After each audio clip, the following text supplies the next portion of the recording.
Northeast Florida's most notorious monkey fisherman, Roger Gunter, sits down for an interview with his former law enforcement nemesis, me. In my 30 years as a game warden in Northeast Florida, I ran across hundreds of poachers. Illegal hunting and fishing, be it birds, deer, striped bass, or alligators, are part of this state's rich history and have an outlaw appeal that can't be quelled by law enforcement. Having worked as both a game warden and a patrol supervisor, I've chased hunters on foot through swamps, across lakes, down miles of rivers. But of all the types of poachers I chased, the most elusive and peculiar were devotees of the practice called monkey fishing. For many years, and particularly during the 1960s, 1970s, and early 1980s, the practice of illegally catching freshwater catfish using an electrical charge was a big problem for wardens of the then Florida Game and Freshwater Fish Commission, GFC. And nowhere was monkey fishing a bigger business than in the commercial fishing towns of Willaca and Georgetown, on the St. Johns River in Putnam County. Monkey fishing by its nature is a private act. It's usually done under the cover of darkness or during daylight in a remote creek. It can be financially quite rewarding for residents of poor communities and offers more than a little charge of excitement to the fishermen.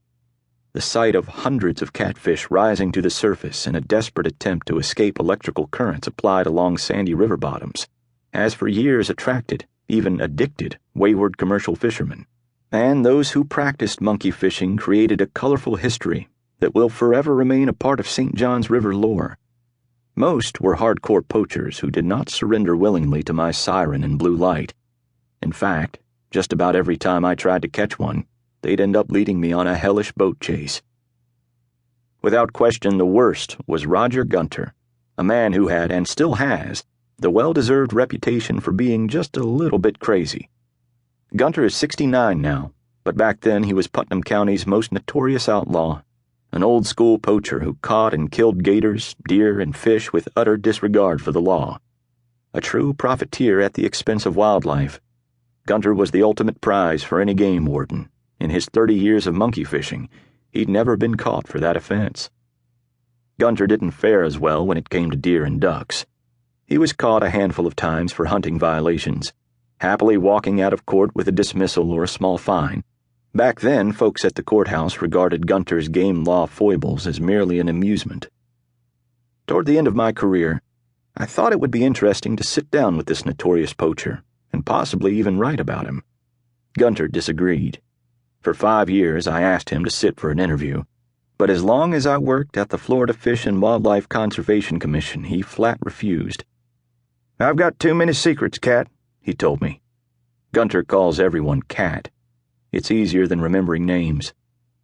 But a month before I was scheduled to retire in September 2007, he finally changed his mind. "I'll talk to you," he told me, "but only after you've officially retired." Then he paused for a moment to consider what he might be in for and added, "I need to know. Can I be arrested for anything I've done in the past?" I assured him that the statute of limitations protected him from being prosecuted for any of his old wildlife crimes. A couple of months later, on a warm October afternoon, I met with Gunter at his home 10 miles southwest of Palatka. We'd agreed on a 1 o'clock meeting, and when I drove into his yard right at 1, he was waiting for me outside, pacing. Gunter may have been nervous, but he was also busy. The morning before our meeting, he cast netted shiners for the owner of a commercial fish pond, where the expensive bass bait was raised to sell at bait shops and fish camps. By 4 o'clock that afternoon, he'd be perched in a tree stand waiting to kill a deer with a bow and arrow. It was the tail end of archery season, when the bucks go into rut, dropping their guard to chase does in heat. Gunter had his eye on one with a monster rack and hoped to kill it that evening. Over the years, Gunter's work as a poacher provided a solid supplemental income to his salary at the Georgia Pacific paper mill in Palatka, where he worked for 37 years, the last 5 years as a supervisor. But his life as an outlaw had a motive deeper than money. Part of it was how he was raised. Gunter shot his father full of birdshot when he was just 9 years old, trying to defend himself against the old man's drunken antics. But he was also deeply in tune with nature.